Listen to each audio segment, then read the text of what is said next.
roundtable debate that we found very important, and also I'm very thankful to the guests who are here to speak about this topic. Today we will critically examine the general dictate of the necessity of rearming Slovenia, Europe and the world. We will ask ourselves whether in this massive militarization urge there is still room for reflection that would overtake the logic of war, and is there any potential to reaffirm peace project in the situation where we face neo-imperial, almost pre-modern situation where security in the world is ensured through the balanced fear produced with weapons accumulation. This roundtable debate is part of the discussion series Thinking Peace that we at the Peace Institute have been organizing for the past few years. I'm very grateful to our guests and I will present them shortly. Here with us is, to my left, first Nan Tian, the Program Director of the Military Expenditure and Arms Production Program of the Stockholm International Peace Research Institute, SIPRI. His research includes issues related to the trends of global military expenditure, the demand and consequences of military spending, and the transparency and budgeting on military-related matters. Then there is Jelena Juvan, a lecturer and currently head of the Department of Defense Studies and the collaborator of Defense Research Center at the Faculty of Social Sciences, University of Ljubljana, focusing on European security, security and defense policy, civil-military relations, and cyber and information security. She is also a vice president of the Euro-Atlantic Council of Slovenia. And last but not least, Petr Klepec, my former professor, philosopher, lecturer, and research fellow at the Institute of Philosophy of the Research Center of the Slovenian Academy of Sciences and Arts. His main areas of research include contemporary French philosophy, German classical philosophy, Lacanian psychoanalysis, and critique of ideology. His latest book is called Times of Nightmares, and this is also one of the reasons that he's very compatible to talk about today's times.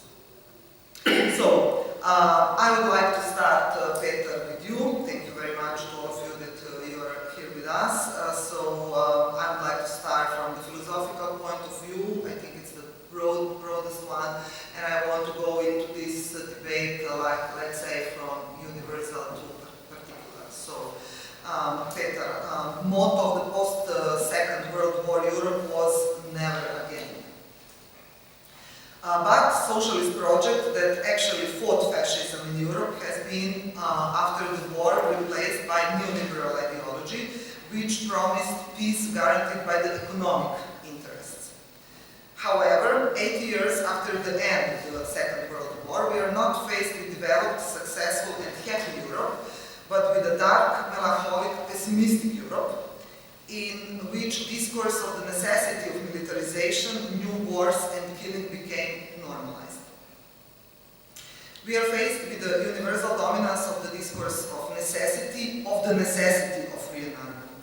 So this alone is supposed to be so self-evident that any call for a more serious consideration of the causes of the current situation is presented as betrayal, unnecessary philosophizing, and waste of precious time.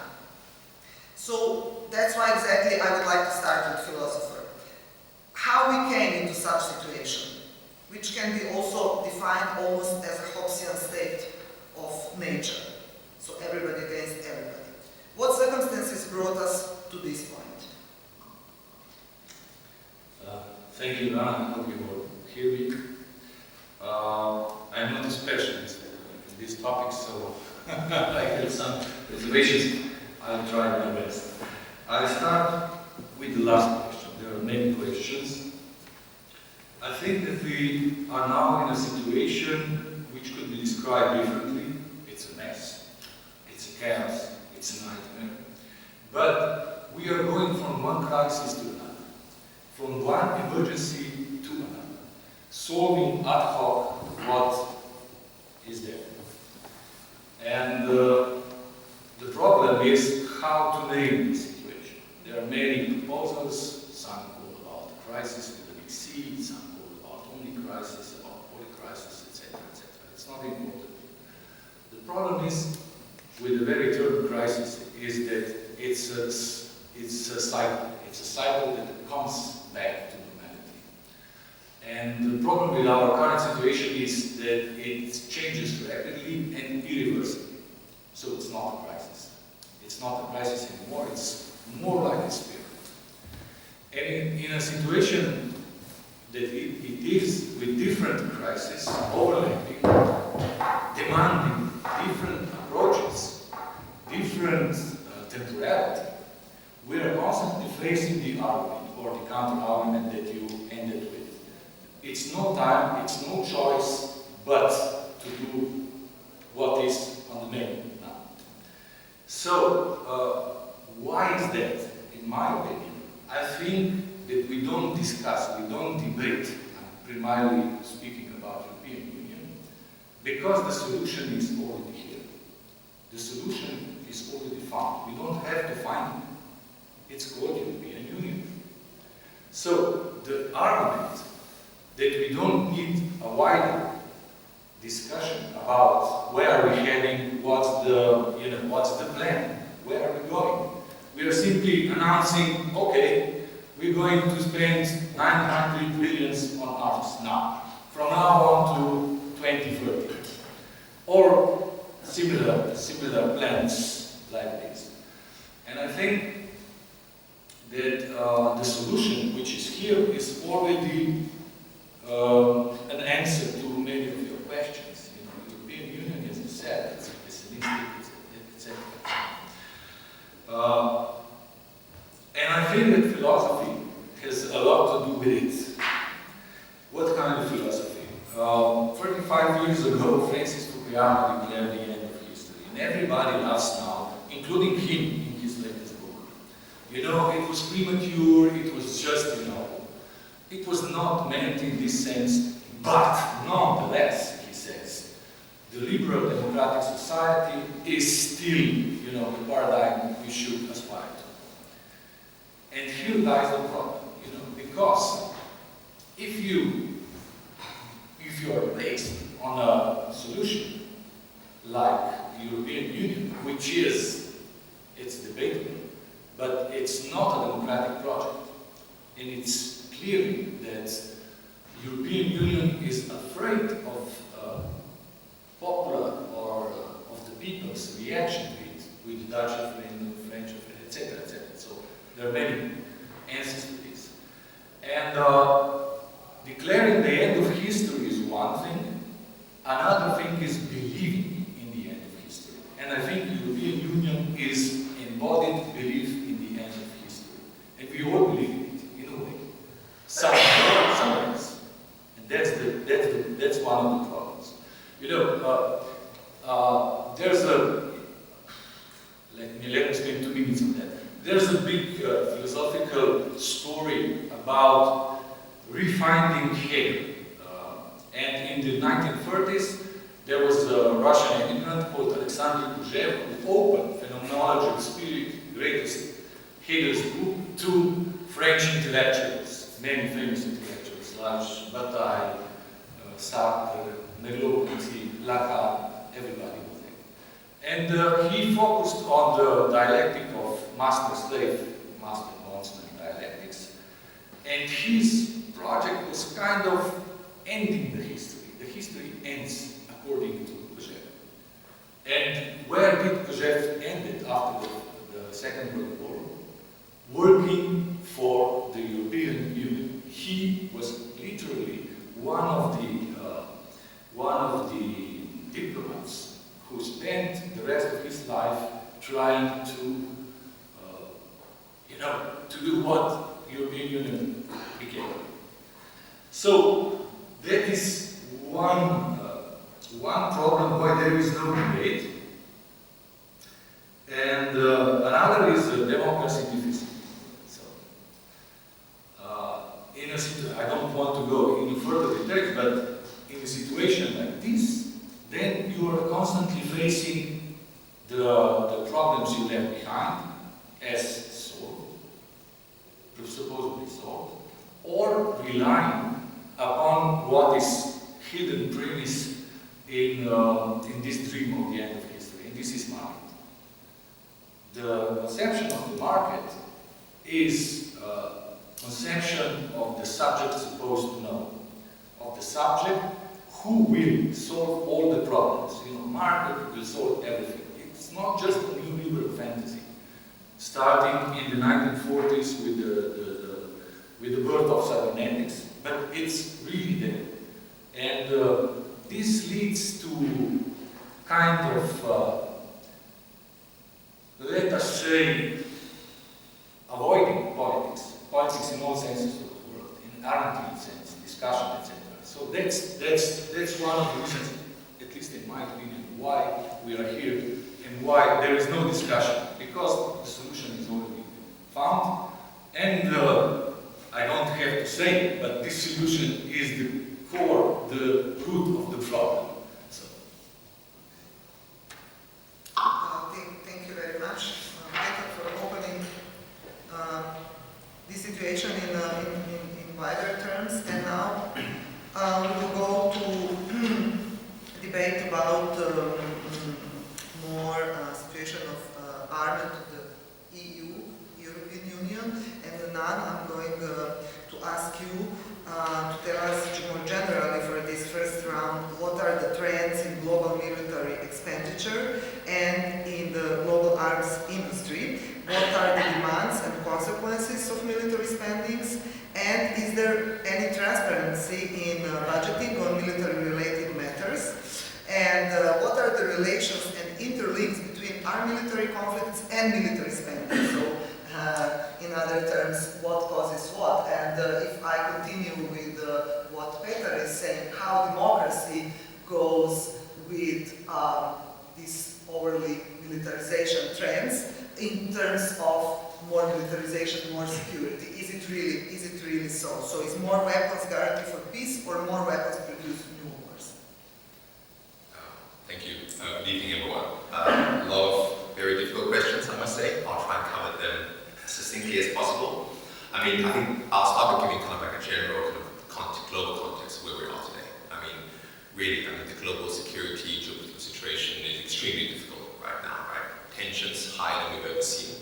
Geopolitical competition between the US, China, territorial disputes that we see in the South China Sea, in the Middle East.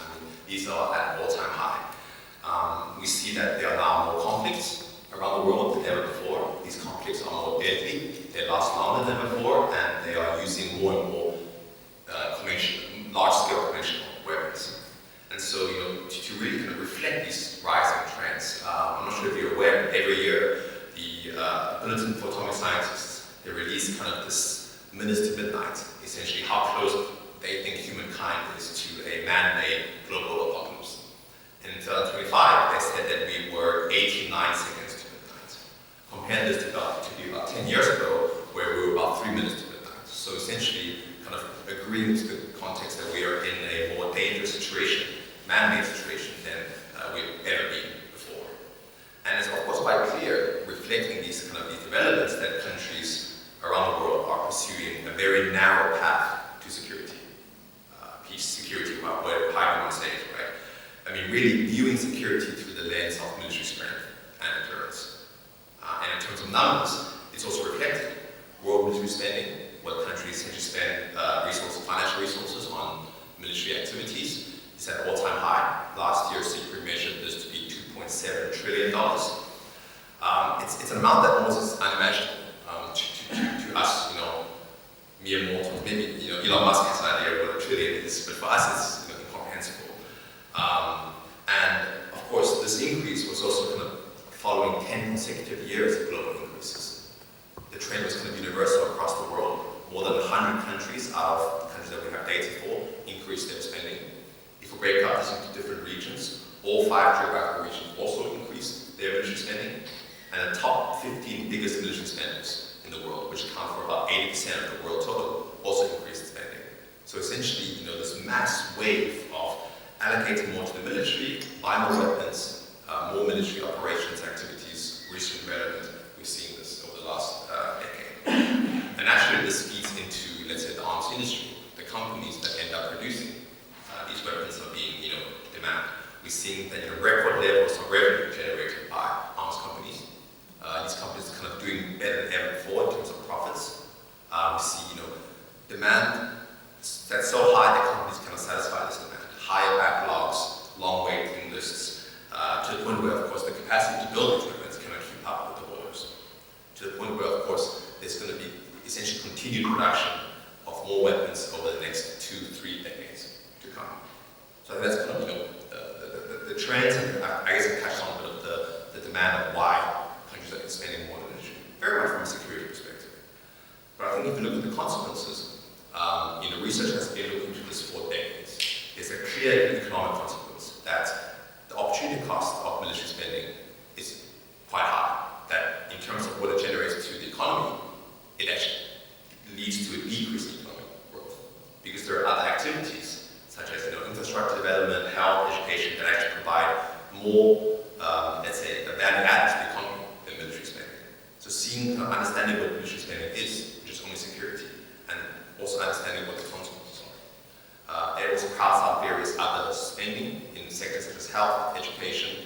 That's, I think, very clear when we look at the studies that have been put forward across the world. But I think something that's also missing that is increasingly become clear is the environmental costs. This life cycle of the weapon, from procurement from building the weapon to the use of the weapon, has large-scale environmental effects. We see this in Gaza, we see this in Sudan, we see this in Ukraine, we see it in the past, in Vietnam. So these are massive consequences coming to, let's say, links to military activities, which of course military spending funds. I think I want to touch on the point you mentioned about the transparency. Well, why is it important to have kind of transparency in military-related matters? Well, it's important because it's taxpayers' money, right? It's your money, it's my money that's being spent on military-related activities. And so there should be some level of kind of oversight and transparency and accountability in how governments are using these resources. And in a time where we're seeing more and more resources being allocated to the military sector, it's important that, of course, those decision makers are being held accountable. Unfortunately, there's, of course, the military often hides behind this level of secrecy, that because of confidentiality, this information is not being provided to be kind of openly debated and questioned. And this really sees that there's almost no information. I mean, Europe is quite good, but if you look at outside Europe, Africa, Asia, Middle East, we don't really know what the country's spending on. We kind of have the good top-line figure, total military spending in the country is this, but what exactly are they doing? How much weapons are they buying? What type of weapons are they buying? How much are these costing?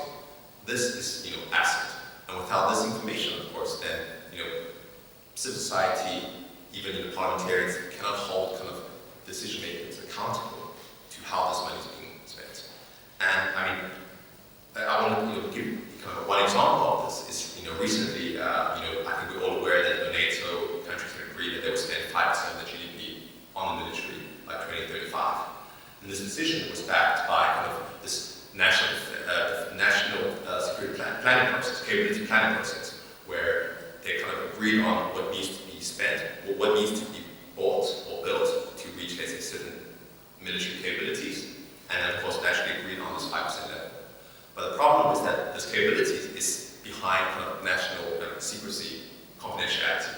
But the budgets that are being passed by countries within NATO are passed by parliamentarians. These parliamentarians do not have access to the information of what needs to be bought. And so they're passing budgets without seeing what this money is being spent on. And I think this is one of the questions, the problems that are coming when countries or the world is kind of rushing to increase spending. Because there's, at some point, no accountability to where the money is going. And I'll briefly end on the point about what's the link between conflict and military spending. I mean, it's really like a chicken and egg problem. It's no easy answer because, countries that are in conflict will spend on the military because they need to kind of fight off the conflict, defend themselves. That's given. But if countries also, expect the conflict to start, maybe they see non-state actors in the Sahel, West Africa, kind of becoming more active, maybe want to kind of secure the country, so that military spending will increase also. So military spending kind of increasing before a conflict and during a conflict. So it's really not a very simple kind of correlation that think the central question that you want to bring, that you asked as well, does high English spending make us safer? And I think that's something that perhaps we'll get to later on. But that's the crux of the question, is that it might not actually be so because of the idea of security values. As countries want to spend more to become safer, non-allies will see this as a threat, a perceived threat, that, that they also need to increase their spending. And suddenly we enter into this arms race, action-reaction cycle, where each country is investing more on essentially high-tech defense systems, kind of racing against each other, cancelling each other's developments, economic developments, which ends up not making anyone safer because you're kind of cancelling each other's out technologies, and also increases the chance of misinformation, misuse, misinterpretation, and because these weapons are extremely, well, I think they are very capable of being very accurate, also have large-scale destruction, they can actually have large impacts on the civilian population if used. So suddenly the risk of kind of using these weapons become high. So again, it's a question of, well, maybe we'll get to that later, but it might not actually make the world safer, but actually make it more unstable, given the amount of weapons that are potentially being stocked by that. Thank you very much. Yes, we go on with Jelena and coming in a way more particular to Slovenia, but also the context Slovenia and EU and EU-US. So basically everything is interconnected. Yes, my question here is, we all hear that Europe is in danger, and also Slovenia in danger, being a part of the European Union, and basically from whom Europe is in danger the most. What is, in your opinion, the most important step that should be done in order to keep peace in Europe? Are peace politics and discourses still possible in this situation? And also to continue what Nan mentioned, will the more expenditure in NATO, and now, as also Nan mentioned, now 5% is like new ideal expenditure, which is for certain countries enormous budget. So how more expenditure in NATO will help to keep in peace? And what do you think is the greater threat for Europe? Okay, thank you for a pretty large number of questions. First, I would like to thank you for inviting me to be here today. I've never been to this place before, it's really nice. And I always like to step out of the faculty and also to speak with people who are not students. So, all questions you have posed are very important and they should be answered. So I will try to go step by step. And if I'm too long, just, warn me. So first, what we are seeing for the last 3 years and a half in the European space, on the European continent, is this strong debate, also in Slovenia, strong debate about defense expenditure, defense budget, military procurement, defense capabilities, collective security, and so on and so on. And this is completely understandable due to the fact that we have the most destructive and the biggest armed conflict on the European continent since the end of the Second World War. So of course I'm talking about the war in Ukraine. So from that point of view, all this debate is completely at place. But it is not the perspective of different EU member states has to be taken into consideration. Who threatens Europe or what threatens Europe is actually a very complex answer, because threats to the European security are very complex and are very diverse. Military threat is the one that we are mostly hearing about and is mostly talked about. But with the Russian military aggression on Ukraine, no other threats started or vanished from our, let's say, society. So when we talk about threats, I think the easiest answer would be Russia, but it's not Russia. Russia presents imminent military danger probably to the Baltic states. I do understand why the Baltic states feel threatened by Russia. They have a very bad, let's say, historical experience with the Soviet Union, and they are strongly influencing the European Union discourse on military threat coming from the east. Poland can also be understood why they are building the strongest military or army on the European continent, why they have currently the highest percentage of GDP for defense. But on the other side, we must not forget that European Union is not only Baltic states, it's not only Poland. We have states in the southern Europe, Italy, Spain, Portugal, Greece, who have to deal with completely other types of threats.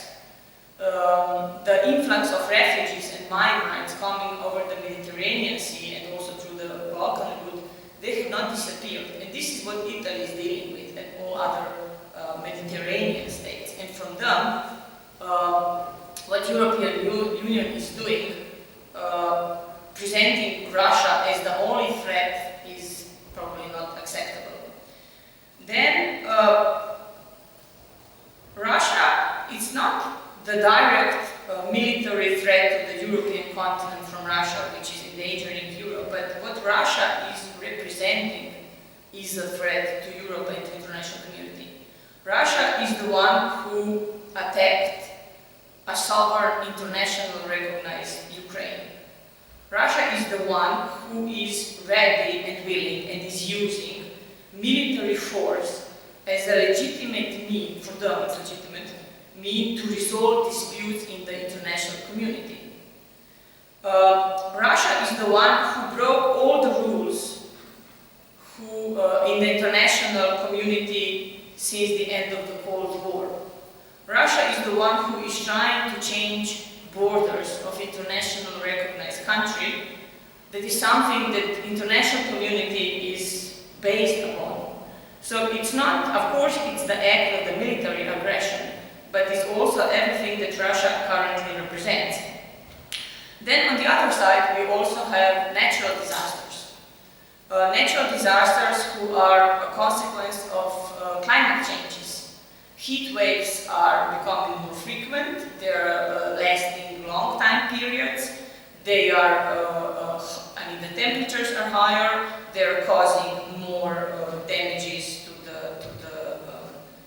the economy, they cause deaths among civilian population.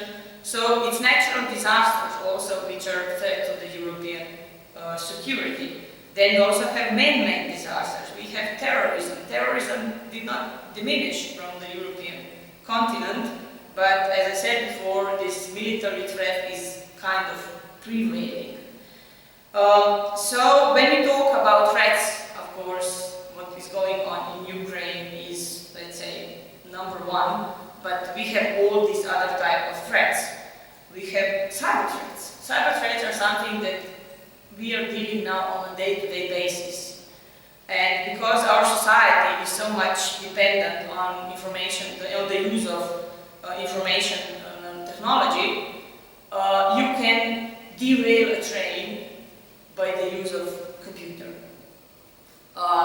We are seeing in the last months several train accidents in Slovakia, in also some other countries of the, let's say, eastern flank of Europe, who could be connected with the cyber threats or are maybe a direct consequence of a physical sabotage from some groups who can be internal or external. So it's not, as I said, only Russia, but are also all the activities that are trying to destabilize Europe, which are demining what European Union presents. Probably the biggest danger is trying to demolish unity, the cohesion within the European Union, and also to, let's say, endanger our ways of life. What should be done in order to keep peace? So first of all, channels of communications must be strengthened. Then diplomatic efforts must be strengthened. Then de-escalation processes must be first established, and then they must be strengthened. So we must talk, we must establish dialogue, and we must discuss with all the sides that are included in the war in Ukraine how to resolve this. One of the dangers, I mean there are many dangers of the current war in Ukraine, but one of the dangers is the complete, there is no dialogue. There is no discussion, you know. Both sides, it seems like both sides are not willing to step back even one step. So probably the most dangerous moment was when all the, let's say, ties and relations were stopped. So Europe must do much more than it's doing now, and it must strengthen its ties or use everything possible to start the dialogue. Is peace politics, it is still possible? Yes, I believe it's still possible. Not that it's possible, it is now more than ever necessary. No matter that we talk about the strengthening of defense budgets, strengthening of defense capabilities, there must be a room for trying to find a solution. How more expenditure in NATO will help keeping peace? It can help if those expenditures are being spent in a smart way. If we all know what we need, why we need it, and what will we do with it. As my colleague previously said, it's a taxpayer's money. So it has to be transparent, and it has to be explained to the public why this is necessary. The strengthening of the defense budgets in some European countries is being done as a result of buying really expensive arms. So they are strengthening their budgets, let's say, in an artificial way, so just to make the President Trump happy. This is not the right way. This is the wrong way. Even when we talk about NATO's capabilities, or let's say our own national capabilities, you know, we must know what we need in order to avoid all these unnecessary spending, unnecessary, let's say, really negative stories regarding defense procurement in Slovenia, and so on. What is greater threat for Europe, Russia or militarization of Europe? So let's say the imminent threat is Russia and everything I said before that Russia stands for or represents. Globally, and I hope my colleague will agree, the Europe was always the less militarized region of the world. Even with the strengthening of the defense budgets, I would say in majority of the countries, we are still talking about that. In Slovenia, there is so much talk about 2%, which it looks like it will not be reached, at least not in this year, as they promised. Will it be reached next year? I don't know. Probably not, because we have elections. So, of course, these threats and answer to the threats have to be balanced, and we must not allow that any of them actually prevail. But this is a very hard and complex process that demands, inclusion of all aspects and all structures of our society, and not only military. Thank you very much. I just you one short sub-question, because I think it's important, because you said that basically all this hysteria in a way started when Russia attacked another sovereign state. So my question is, we have United States who bombed so many sovereign countries around the world. Lately, let's say, Iran and Venezuela, but before we know all about Iraq, we know about ex-Yugoslavia. So how come that we didn't have this hysteria when America is bombing sovereign states around the world, but now we feel threatened? Probably it's more near to us, as you said, it's here, basically in our doorstep. But, you know, do you see some kind of hypocrisy in this narrative? Just short question, I think we owe this to everybody.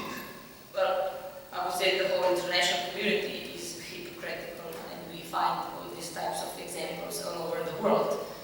I think that probably the geographic closeness to Ukraine is one of the reasons. Also the fact that it is happening on the European continent, because previously, and we are all very Eurocentric, from our Eurocentric perspective, you know, the wars and armed conflicts were something that were happening far away, probably in Africa, where there are some tribes fighting among themselves, and they are, you know, not on our level of, let's say, development, so, you know, they can fight, but we do not fight. So maybe this is one of the reasons why we feel so, how would say, more strict towards what Russia is doing than toward what United States were doing in the past. And it's doing Is that? Okay. Thank you.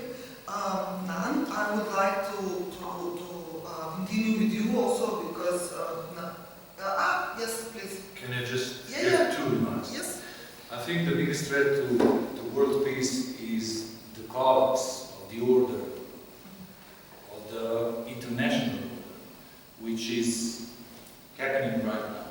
I think that we are witnessing the paralysis of the Security Council, that we are witnessing the various things that show that major forces are in a secret agreement that idealistic world after the Second World War is gone. Gorski Karabakh, Gaza, Ukraine. I think we are witnessing that. And the second point that I see very dangerous for European peace is that the strategy that Germany adopted after the Second World War, which is shortly called peace through trade, is coming to an end. What peace through trade means? It's Anna Paban begins her book on autocracy and cooperation with the agreement between Soviet Union and Germany in 1967 concerning gas and all these things. Now this is kaput, as is the title of Wolfgang Münchhausen. It's game over for Germany. So the Germany has to find new ways, and this is dangerous. This is dangerous because these tactics, peaceful trade, does not work anymore. Thank you very much, Peter, because you also gave me a starting point for continuing with Nan's question, because what I wanted to ask is how this EU rearmament is a step toward the European military autonomy. Because exactly what Peter said, after the Second World War, there was this trend of militarization of Europe and European Union under the condition that the NATO and the US will be this guardian, let's say military guardian of the EU and Europe. And this is also in a way Trump's argument when he's saying, you know, we were spending so much money on arms in your, also in your favor. You didn't have to spend anything after the Second World War. Europe flourished after the war, and now you have to pay your debt in a way. But as Peter's already started, we all know. So now we are facing with Germany deciding to spend a lot of money in militarization, and we see how this the German and fifth largest European arms manufacturer, Rheinmetall, their share price went from 37 euros to 2,000 euros in just past year probably, and they now plan to become a really big producer of arms, and this would catapult Rheinmetall into the global league with America's top defenses firms like Lockheed Martin or Northrop Grumman. So we see that basically in Europe we had a situation that France is like responsible for arms and Germany for economy. But now basically we have this shift which is going on very, very rapidly. But we all know what is happening when Germany have arms and it's totally armed in the situation which is very unstable. In the situation when Europe is totally unstable. So my question basically is, how do you see this situation in terms of military spending, transparency, but also in this wider situation of what could be the socio-political consequences of these processes in Europe? Thank you. I mean, I might, first, talk about the fact that, perhaps, at Cypriot we don't use the word militarization for many countries like within Europe, because I think militarization also gives a sense that it's more aggressive, right? I mean, the only country that's really seen kind of military mobilization, build up, and then aggressiveness is Russia. I think Europe, rightly so, is kind of discussing rearmament, because since the end of the Cold War, during the peace dividend period, and of course the post-2008 global financial crisis, they've kind of really kept, in real terms, military spending very much level, and even decreased to compared to the post-Cold War era. So many would agree that, of course, in terms of European countries as arrogant, their military capability is not fit for purpose. So there is some kind of legitimacy to needing to build up, let's say, military capabilities in the face of an aggressive neighbor like Russia. I think that the problem that comes is that, of course, a lot of this money that's being spent, whether it's in Europe, it's in Germany, we're talking about Rheinmetall becoming a big arms producer, they still pale in comparison to the biggest US or the biggest Chinese arms companies. And all the the hundreds of billions that the European countries are spending, majority of that in terms of buying weapons is not being made in Europe. I mean, the EU's policy has always been, well, how can we kind of build, develop, and produce together? But the problem is that all that money right now is going to third countries, such as the US, Israel, South Korea. Because right now, Europe does not have the capabilities to kind of produce weapons at the scale that European countries need. And so, increasingly, you start seeing that this idea of what perhaps European countries being able to kind of secure itself and be less reliant on the US is not the case. Europe is now more and more reliant on the US in terms of to deliver the equipment, to deliver the goods that essentially is needed. And the problem is that, of course, your question about perhaps strategic autonomy. If Europe continues to invest resources in this way, it can never kind of, let's say, detach away from the US. It will forever, in a way, be reliant on the US as a security partner. And of course, given how the US political landscape is, it can be very unstable. I mean, just to add to that, of course, the US does not see Russia as its main threat, right?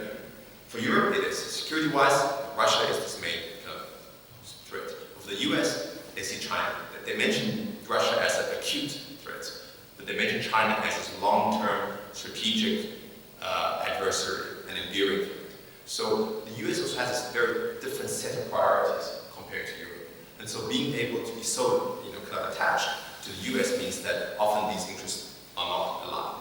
And of course linking this idea that recently I think many of you heard about the idea that this tit for tat between US and China, where China implemented a lot of these export control on rare earth and critical minerals, that impacts the US arms industry tremendously, because all these weapons that Europe is buying, like F-35s, they rely on Chinese critical minerals. And that being kind of sanctioned and banned means that the production of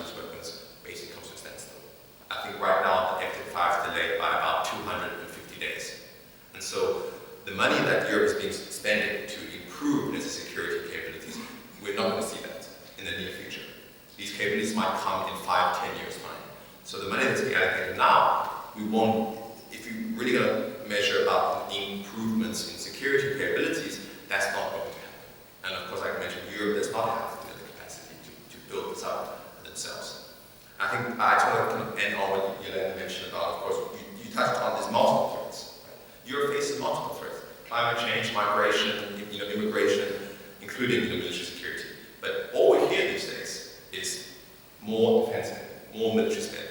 I found there was a recent IMF report that was released this week, where it mentions that Europe's soaring levels of public debt should force governments to fundamentally rethink their role in providing essential services to EU citizens. Essentially, they go on by saying that European countries should look into cutting social expenditure. So we're in a situation where, facing all these multiple threats, there's no discussion regarding, well, is the higher military or defense spending sustainable? Should we be increasing levels at this much? But instead, it's what's about where can we cut social expenditure? Growing, aging population, the need for more social support, whether it's health, education, infrastructure. But the discussion is very much about, well, how can we cut these already shrinking pots of money so we can reallocate this to defense? And of course, defense can only, what they can do is provide kind of military security. It cannot contribute to improving climate mitigation, climate change. There's no military solution to, let's say, stopping, human rights violation way, but you cannot really stop migrants using military force or solve the issues of immigration. So understanding the multiple threats that the EU faces and kind of tailoring these responses, I think is one of the key issues that would be important to look into. Thank you. I will continue, Jelena, with you with the question of how this will imply to Slovenia, basically all of this that Nan was talking about now. We know that in July 25, the government of the Republic of Slovenia adopted a strategy for the development of the defense industry and technological base. Basically, what does it mean for Slovenia? And there are some interpretations that, because we hear these explanations from the government that, we will not basically go into militarization, we will use the civil infrastructure, we will build new infrastructure that will serve also for military, but then we have these thoughts that civil infrastructure will be militarized in a way, and that public goods like hospitals, rails, and other transport public goods will be in service of militarization or rearmament as now proposed. So how this situation will influence the Slovenian context, the Slovenian society as such? Okay, so we are part of the European Union, we are part of NATO. We are part of this Western democratic world, and due to the process of globalization and the extreme interconnection, we of course are under the influence of all the processes and events in our neighborhood or even more maybe broader. So Slovenia has a very good legal framework and also mechanisms for civilian control over the security sector. So regarding that, we do not have to worry that the armed forces, or let's say Slovenian armed forces, will gain any more influence in the society so that we can talk about the militarization. The militarization also includes, or also means that the society adopts the values and the processes of armed forces. They adopt discipline, hierarchy, and the subordination, which I think Slovenia is very far away from that. But regarding this, let's say, statements from our government that the budget for defense will be raised in a way that we will build roads and hospitals. First of all, that is not in line with the NATO criteria for defense budget. NATO has a very strict methodology what can be calculated as a defense budget and what not.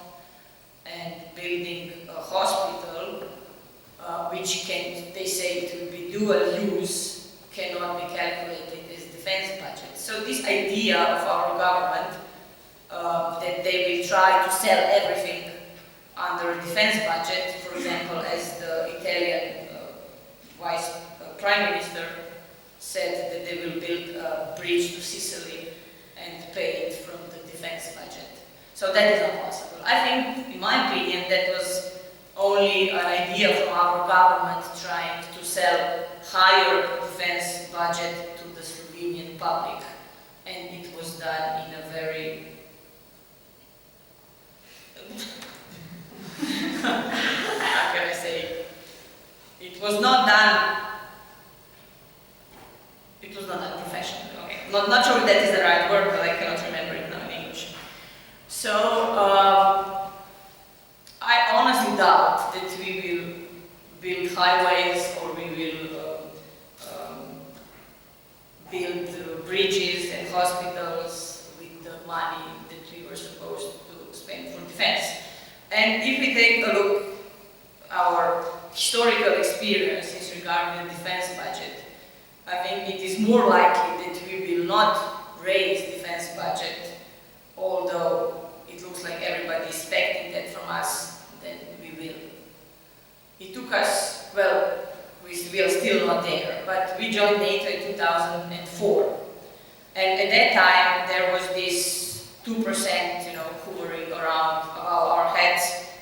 It was not something that NATO expected, but at that time, we already said that Slovenia will gain 2%, will raise defense budget to 2%, and in 2015 we were up to 0.9. So we did not go high, we went down.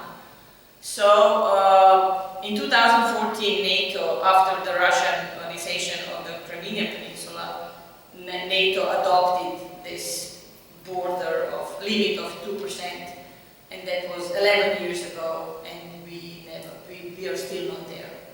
And then this year in June, at the NATO summit in Wales, our Prime Minister promised 5%, and then he came home and he said, no, I did not promise 5%, I promised 3% and 1.5 dual use or something like that. So actually we don't know what he promised.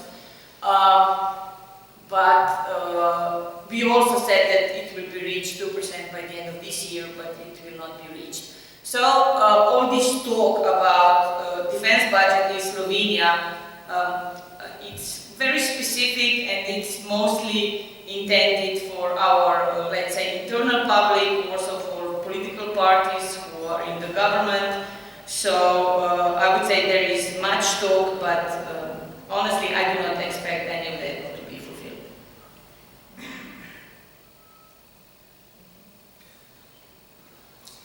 So there is no fear of militarization. I mean, there is fear, but it will not be. Okay. Yes, Peter, you were speaking about basically collapse of the international order in general.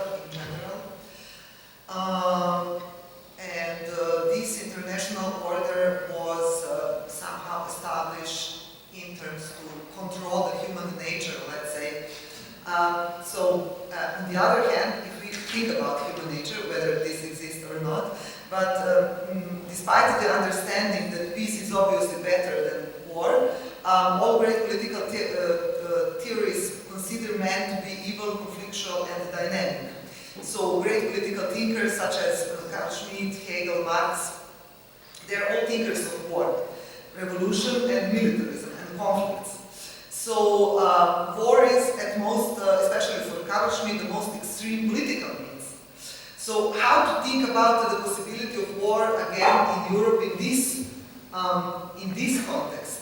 By allowing war in former Yugoslavia, because we were now talking, we have for the first time after the Second World War a big conflict in European ground, which is basically not totally correct, because we had a big war in ex-Yugoslavia, and EU was not so much interested in it, let's say, because EU didn't feel threatened, because no nuclear power was involved. basically we already have a big, terrible war in the ground of Europe. And my question is whether these crimes in Vukovar, Srebrenica, Sarajevo maybe opened the door for Mariupol, Kherson and Gaza. So whether this war, which is getting closer to Europe, can be a reflection of some wars from the past, and can some kind of dialogue still prevail, some kind of diplomacy still prevail, and some kind of reinventing international institution which can control this, let's say, state of the nature, can be invented again in this situation in which we are today. Thank you. Many questions here.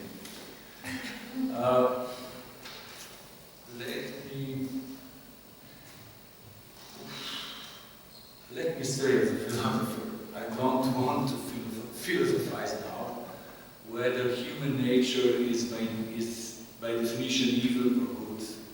It's not about Rousseau and Hobbes and this. I think we should be more realistic in a way and see where are the problems in contemporary world. As I already said, the problems that we are facing today are double in its nature. First, there's an international order, and second, there's a European Union based on wrong premises. But to say that European Union was somehow based on the premise never again, I think it's a little hypocrisy, as Jelena said before, because there were wars constantly going on in our neighborhood for a long time. I mean, in Greece they had a civil war till 1949. And so what? And other wars, Korea, Vietnam, proxy wars of different kinds. And nonetheless, Europe was divided by Cold War. And Cold War was not cold. It was hot war, as somebody said, So, in a way, there's a lot of denial, disavowal in psychoanalytic sense of the world, concerning this notion, where is this war happening right now? So, in the times of Yugoslav wars, we constantly heard, it's 2 hours by plane from us, or, by car, whatever, So this is hypocrisy in its purest. For me, the greatest danger lies in a way in abandoning democratic procedures, and I totally agree with Jelena that these times are times for peace activism. If not now, when then? So we need it more. But for me, the danger lies also in processes that are taking that are somehow going around democratic or popular control. For instance, Josef Vogel, German philosopher, wrote a book which goes in a similar direction as mine at times. And he said that from the history of financial capitalism, there are many, let us say, steps that somehow come close to there are two doubles in a way. Financial capitalism goes together with populism. So the natural result of financial processes and of very sophisticated processes is the resentment, the anger, the rage, the violence goes together with it. So let us not forget that there are some processes going on which are some kind of objective, rooted in capitalism as such. We can speak today about capitalism at all. Yeah? Did you No. Did you want to say something? Continue. No, you can continue. You can continue too. If I may say something. Every war is tragic, and wars that have erupted after the breakup of Yugoslavia are extremely tragic.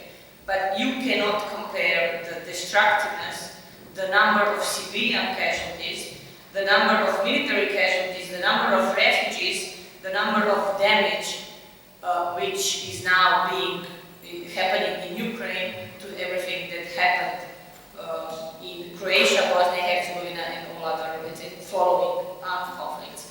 So this armed conflict or war that we are having now is the biggest one since the end of the Second World War. And what is even more dangerous is, of course, that it was started by, let's say, a country who has a permanent seat in the Security Council of the United Nations, and what Pekka said is that this has caused the blockade in the functioning of the United Nations, the Security Council, and all the structures that were responsible for preserving peace and stability after the end of the Second World War. This war is caused by a country who is, at least in our, let's say, historical perspective, is a winner of the Second World War, by a country who used to be our friend, and also by a country who has nuclear weapons. And this, although we all want to believe and we all hope that there is still some reasonable thinking in the mind of the Russian president, his decisions so far sometimes prove that we cannot count on it. And he is a person who has, let's say, a finger on the nuclear weapon. And the Russian, not only President Putin, but the Russian, let's say, the government, or the people around Putin, the Kremlin newspapers, the media, they are constantly threatening with the use of the nuclear weapon. In the last week, they are threatening the United Kingdom with the use of the Poseidon, which is a submarine torpedo which can cover,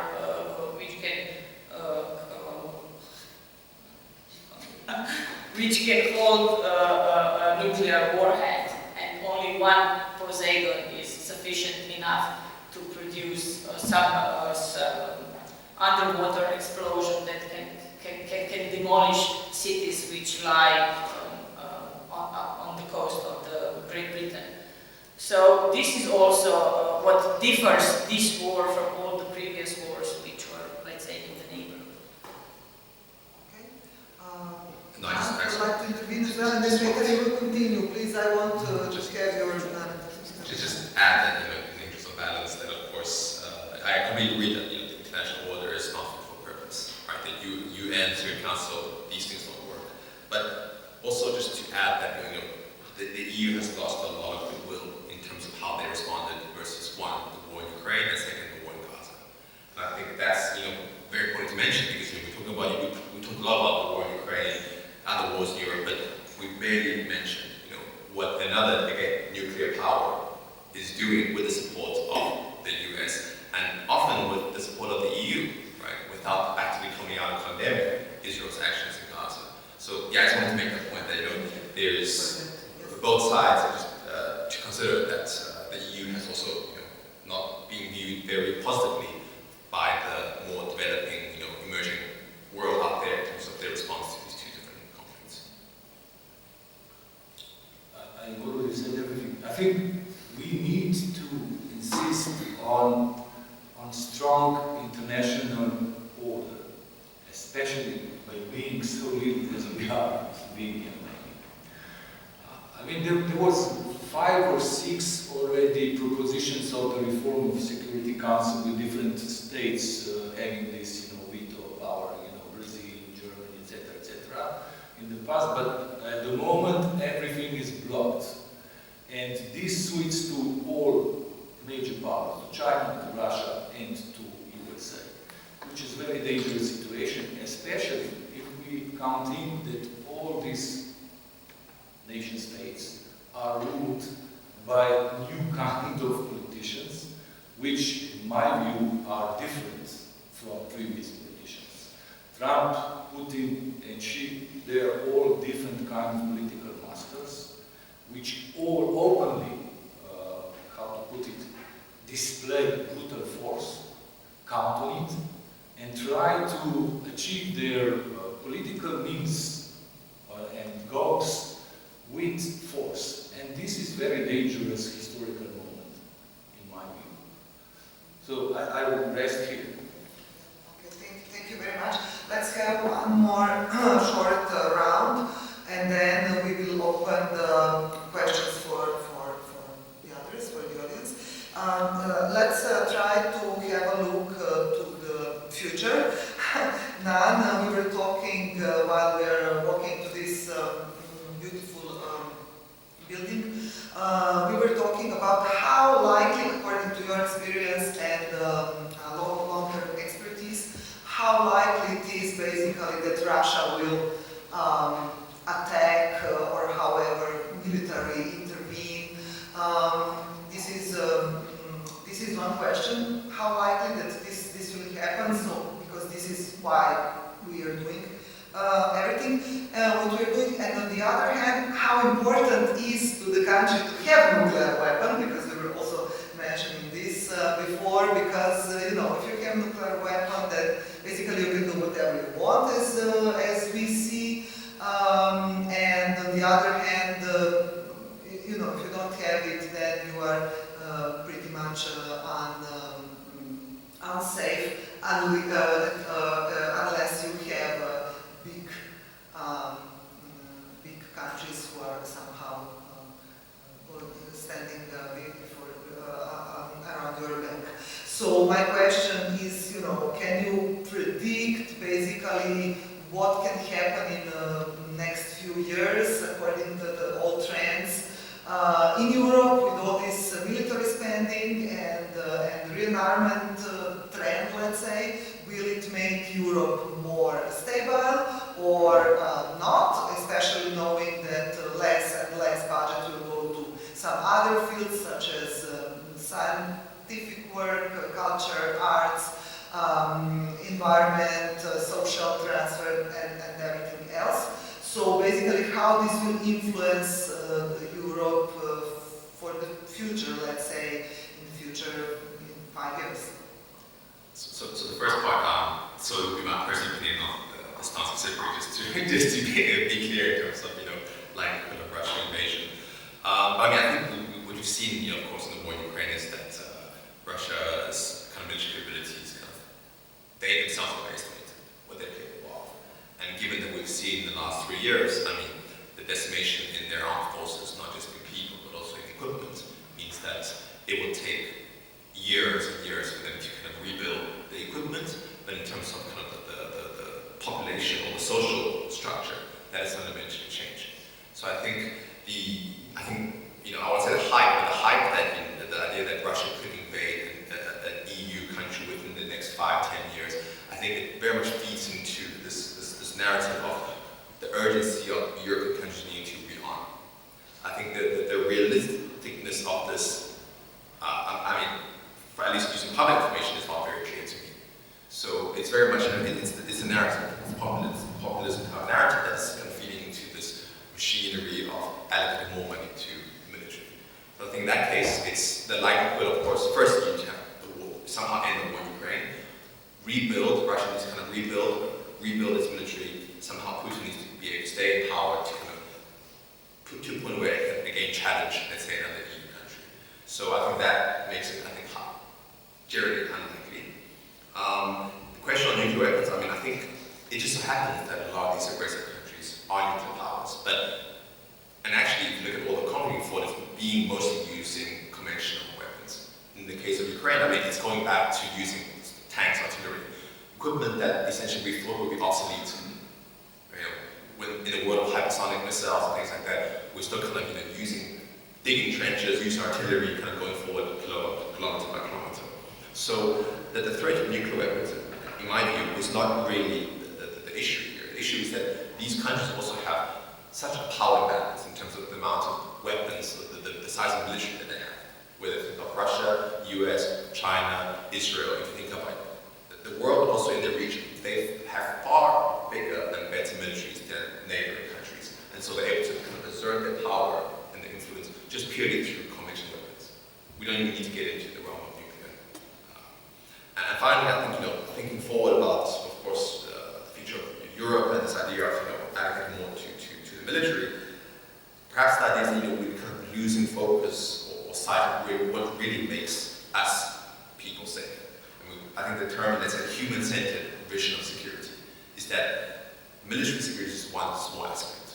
There's a whole bunch of, whether it's, it's like it's health, it's education, it's climate, all of this together is what essentially makes a person, a human, safe. And the goal of the state is to protect or to secure the people that's within that state, and that should be a more inclusive vision. And I think we're quickly losing sight of that. I mean, I want to end on this point about perhaps thinking in the long term. You mentioned the company ReArm Europe, right? Arms company where the share price is increased. In a way, there's also this transfer of wealth. Who owns the shares to ReArm Europe, right? It's really, it's wealthy individuals that hold stocks, or people that own, CEOs of these companies that are making profits, millions and millions of dollars. Yet the money that's funding these profits, and the transfer is very coming from taxpayers. And often it's the poorest or the most disadvantaged within those countries that they don't have access to this type of, stocks or these wealth that's being transferred. So that's something I think very much to keep in mind, is that in the long term, if we continue along this path, there could be shifts in wealth transfers, in shifts in inequality within not just, of course, one European country, but let's say the US. Can you just say something? We must ask ourselves, when did Europe start rearming itself? Was it in February 2022, 2023? No, it was in January this year, after January this year, when Donald Trump came into power in the United States of America, and when he started demanding from other NATO allies, European allies, to take over burden sharing and to raise their defense expenditures. Up to then, Europe has been, let's say, building its defense on American military capabilities. We thought that we are safe because we have the United States of America standing behind us. So I see all these processes of strengthening defense budget and also strengthening defense industry, defense capabilities in Europe. They're more of a direct consequence of United States of America not securing European continent anymore, and not as a direct consequence of war in Ukraine. Of course, we do feel less secure and more threatened by the events in Ukraine, but we did not start proper ReArm Europe in 2022. It was adopted this year after Donald Trump became president. Thank you. I will continue with you because there is one thing that makes me pretty much scary, and this is the fact that in July 25, the US Army signed a $10 billion contract with the Palantir Technologies, which is an American company specializing in the software platforms for data. And this is one of the largest in the US Department of Defense history and was framed as a move towards efficiency. And it is a strategic handover of core military functions to a private company whose founder, Peter Thiel, has declared that freedom and democracy are no longer compatible. So basically, we see more and more how these connections between these high-tech companies and military industry, and this leads us to pretty much scary situation of authoritarian tendencies, which are very much connected with a small group of people who control basically data, artificial intelligence, and military. So, okay, this is at the moment going on in the US, but the fear is that something very similar, if not the same, can happen in Europe. So basically, somehow, this is pretty much a scary situation where we see that one thing is when we think about we have some enemy and we have to rearm in order to be more to be strengthened to defend ourselves. But the other thing is when all these technologies somehow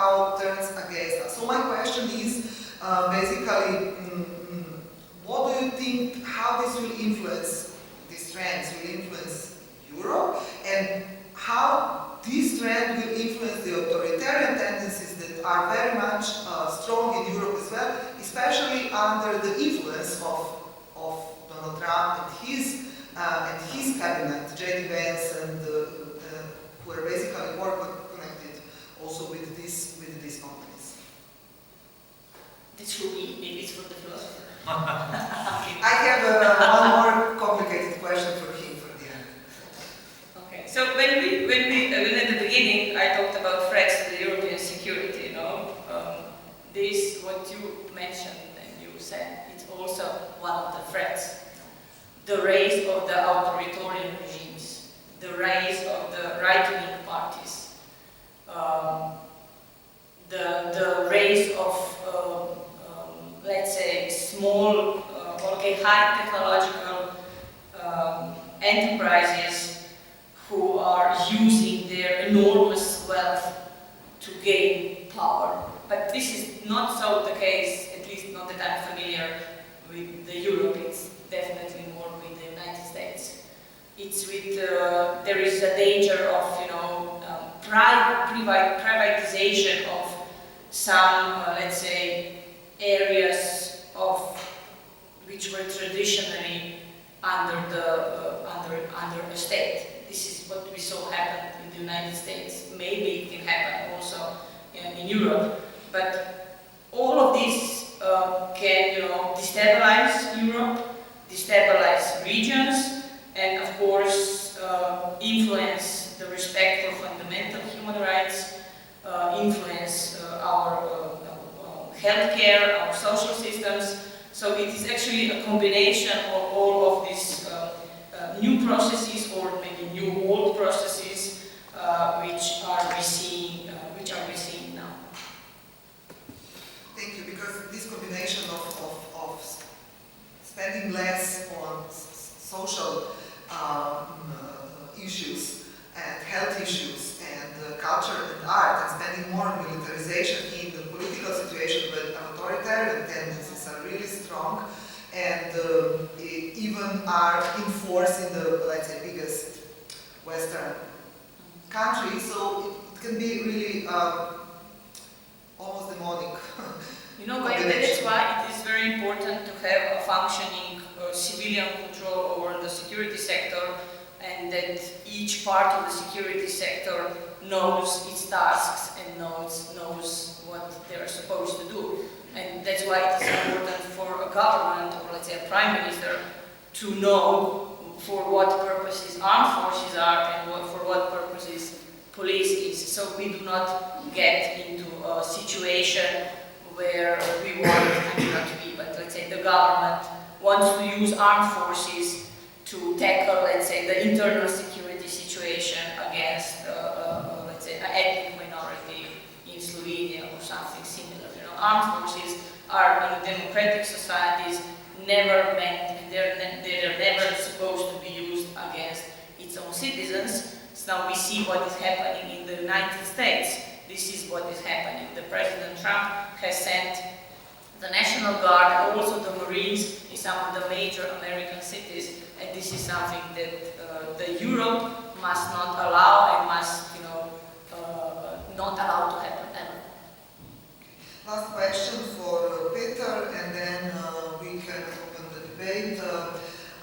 Yes, I have the hardest question for the end, of course. The thing is that we live in a specific constant state of exception in a Gambian term, and which became our normality. This is what Peter said also in the very beginning.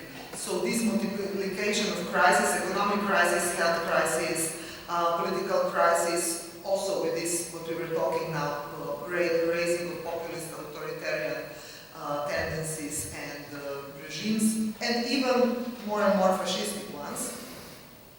So we live now also in constant fear of nuclear escalation. Now, Paolo Virno is speaking of the phenomenon of deja vu, Alenka Zupančić of the necessity, of the specific modality of the end, Slavoj Žižek, for example, of the living in the end times. These are some categories that we are You speak about the times of nightmares. So, how can you describe the time that we live in now? What is the situation in which we are today? And is it still a possibility that some kind of emancipation action can be produced? Because we hear a lot about melancholy, lethargy, defeatism. This is the somehow sensibility of today's time. Is it any kind of emancipation still possible, or this is really the end of time? So this is the question for the end of this our part. I will start with the end. I think it's necessary. Not only that this is possible, it will. The only way we can save us is by emancipatory processes. That's the starting point. Now, how to describe times we're living in? If I say this is nightmare times, I'm not speaking about apocalypse, catastrophe, etc. I'm just trying to describe a very specific ideological process. So nightmare is a situation when you say, what is going on, it's a fucking nightmare, if you pardon my language. So we're living in times where we do not know where we are going. There's a disorientation going on. And there are many futurabilia and other prospects where the world is heading to. But from the last couple of years, let's say couple of decades, we can see that we are seeing one mad surprise to another, you know. So there's a theory of capitalism as a world process developed by Giovanni Arrighi and Immanuel Wallerstein.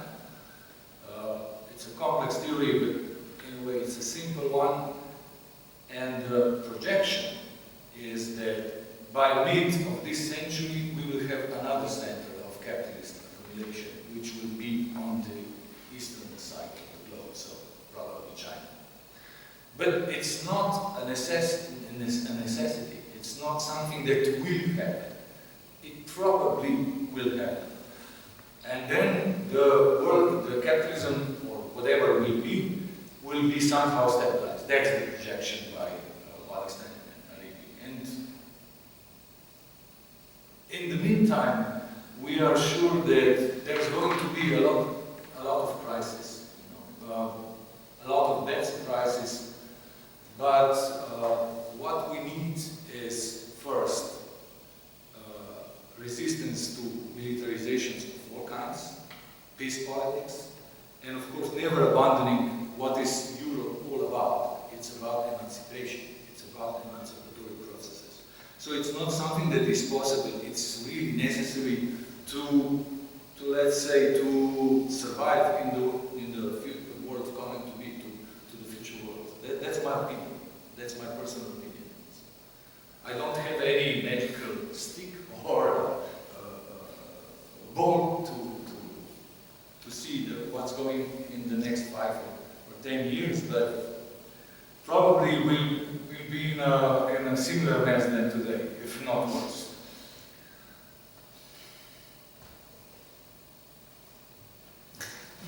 Thank you very much. Sorry. More optimistic. No, I am optimistic in a way, by the way. I'm not preaching that the world will come to an end. No. This is the highest optimism that the philosophy is able. Sorry.